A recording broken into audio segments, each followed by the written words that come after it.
নমস্কার বন্ধুরা, আজকে রান্না করবো এই যে দেখতে পাচ্ছেন আলু, লাউ আর সোয়াবিনের তরকারি। সবাই তো আলু সোয়াবিন খায়, শুধু সোয়াবিন খায়, কিন্তু আমি করব এই লাউ দিয়ে আলু দিয়ে সোয়াবিন। আমি যদিও এই তরকারিটা ভালোবাসি, কেননা শুধু আলু দিয়ে সোয়াবিনটা অত ভালো লাগে না, লাউ দিলে আমার কাছে বেশ ভালো লাগে, বেশ শুক্তো টাইপের হয়। তার মধ্যে একটু জিরা আদা বাটা দিয়ে হবে এই তরকারিটা। যাই হোক, চলুন দেখা যাক রান্না করছি। এই যে কড়াই বসিয়ে দিলাম, কড়াইয়ের মধ্যে তেল দিয়ে তেলটা গরম হওয়ার পর তার মধ্যে দিয়ে দিলাম শুকনো লঙ্কা আর একটু কালো জিরে ফোড়ন। তারপর তার মধ্যে দিয়ে দিলাম সেই যে কেটে রেখেছি লাউ আর আলু। আস্তে আস্তে লাউ আর আলুগুলো তেলের মধ্যে দিয়ে একটু নেড়ে ছেড়ে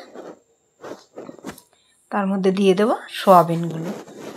যাক, সোয়াবিনগুলো দিয়ে দিয়েছি, এবার একটু ভালো করে কষাবো। একটু ভালো করে নাড়তেই হবে, কেননা সব একটু তেলের মধ্যে না লাগলে ভালো লাগবে না। তারপর তার মধ্যে দিয়ে দিলাম আন্দাজ মতো হলুদ আর আন্দাজ মতো নুন দিয়ে সেটাকে ভালো করে কষিয়ে নেড়ে নেড়ে নেড়ে ভালো করে কষিয়ে তার মধ্যে দেব জল।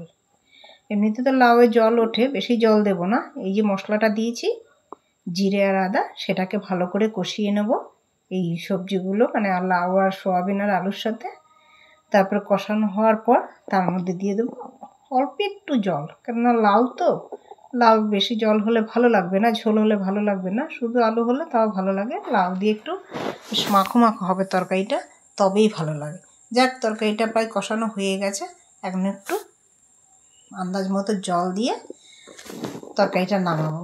তরকারি প্রায় হয়েই গেছে, নামানোর আগে তার মধ্যে একটু ঘি আর একটু মিষ্টি দিয়ে নামাবো। বন্ধুরা, এই তরকারিটা করে খেয়ে দেখবেন, তরকারিটা খুব টেস্টি, কি বলবো, ভালোই লাগে। ক্ষতি তো দূরে থাক, উপকারী তরকারি। আপনারা রান্না করে খেয়ে দেখবেন।